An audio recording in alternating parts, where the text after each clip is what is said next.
हजारों साल से बिना रुके बिना थके आप सभी का बच्चों की तरह पालन पोषण कर रही हूँ।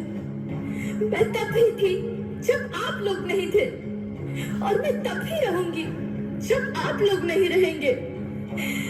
पर अब ऐसा लगता है कि मैं थक रही हूँ। आपकी धरती माँ थक रही है। रसायनों का छिड़काव, रासायनिक खाद और इन सब के कारण पानी एवं हवा में जहरीलापन, यही कारण है कि मैं थक रही हूँ।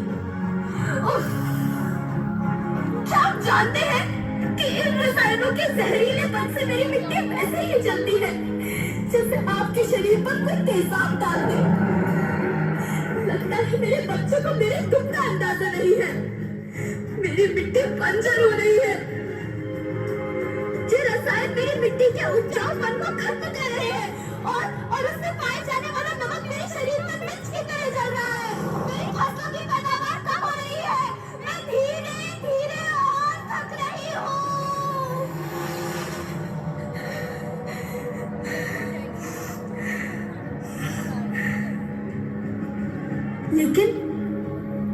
लेकिन अब मुझे याद आता है कि पहले मैं बहुत सुंदर थी, बहुत प्रसन्न थी, हमेशा हंसती थी।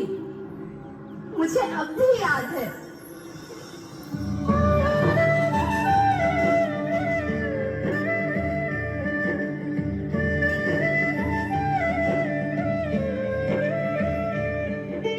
मैं तुम्हारी माँ सुंदर क्यों ना होती? मुझे तो सुंदर होना ही था, क्योंकि बीते जमाने में आप मेरे बच्चे ही तो अपनी माँ के रखवाले थे।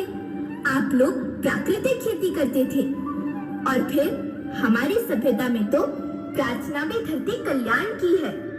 ओम द्यौ शांति, अंतरिक्षः शांति, पृथ्वी शांति, औषधयः शांति, वनस्पतयः शांति।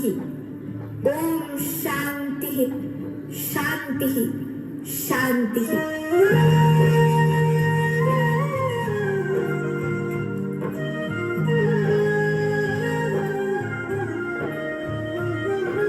नदियाँ जंगल झरने पर्वत रखना इन्हें संभाल के, इनको रौंदा तुम न बचोगे धरती कहे पुकार के। बेमौसम की वर्षा होती कहीं पे मिट्टी बंजर बनती, बंजर मिट्टी आग तपती धरती कहे पुकार के।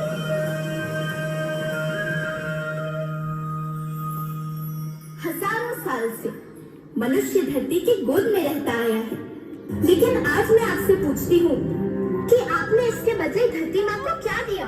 ये जहरीले रसायन और प्राकृतिक खाद जो मिट्टी को बंजर कर रहे हैं, उर्वरकता को बर्बाद कर रहे हैं। आप अच्छी पैदावार के लालच में जो रासायनिक खाद अपने खेतों में डाल रहे हैं, वो अभी तो लाभ देगी, लेकिन लंबे समय में उसी रासायनिक खाद का नुकसान भी है। रासायनिक खाद जहर समान है और तो और फसलों में पानी की खपत भी बढ़ गई है, जिससे खेती की लागत बढ़ रही है और पानी का स्तर जमीन से काफी नीचे जा रहा है।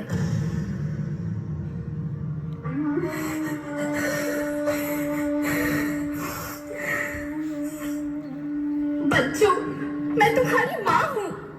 मैंने तुम्हें सुख से जीने के लिए पर्याप्त संसाधन दिए हैं, पर तुम्हारे लालच की पूर्ति के लिए नहीं दिए। ऐसा लगता है कि थोड़ी सी अधिक पैदावार और अपने लालच के लिए आप सब अपनी अगली पीढ़ी, अपने बच्चों के भविष्य के बारे में सोचना भूल गए हैं। सोचो, क्या तुम अपने बच्चों को ऐसे खेत देना चाहते हो जो बंजर हो?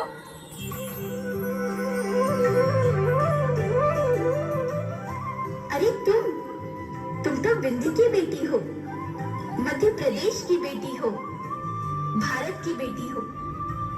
आओ, तुम ही मेरे बच्चों को कुछ बताओ। धरती माँ, हम तो अपने दंत के सगे जनन का केवल इतने कहे चाहे थे कि प्राकृतिक खेती या समय के मार्ग बन चुकी है।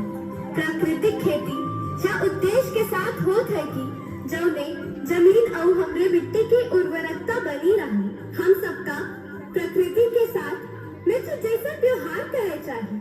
हम अपना से आने वाली पीढ़ी के तरफ से यह विषय का ध्यान देके सुने और देखे के विनती करी थी। अभी न संभले मेरे बच्चे तो फिर तुम पछताओगे। नेचुरल फार्मिंग न हुई तो हाथ भरे रह जाओगे। माँ का शोषण कौन है करता, कौन है मिट्टी शहर से भरता। जब से जैविक खाद को छोड़ा, खुशहाली से नाता तोड़ा। अभी न संभले मेरे बच्चे तो फिर तुम पछताओगे, तो फिर तुम पछताओगे। लेकिन धरती माँ, आपको सुरक्षित और प्रसन्न रखने का उपाय क्या है? एक ही उपाय है, धरती एक, परिवार एक, भविष्य एक। इस मूल मंत्र को आत्मसात कर लो। प्राकृतिक संसाधन को बचाओ, प्राकृतिक खेती को अपनाओ और परंपरागत देसी पद्धति से जैसे गो आधारित उत्पाद, जीवामृत, बीजामृत, पंचगव्य, गौमूत्र, छाछ का उपयोग करो ताकि मिट्टी की उत्पादकता बनी रहे। याद रखना, मैं माटी हूँ, माँ गुना मेरे नाम में बसा है।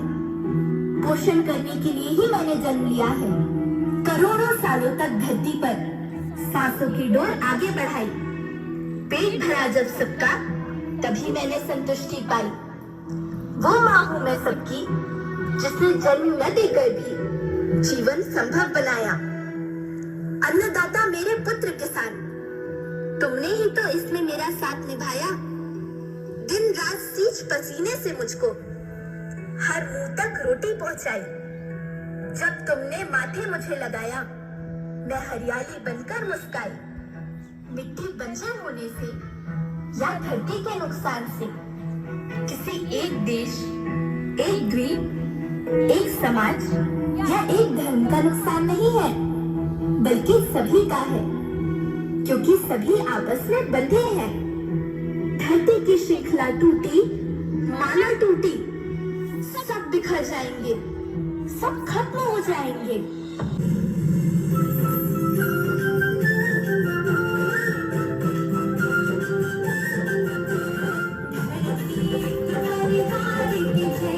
सबका भविष्य केवल धरती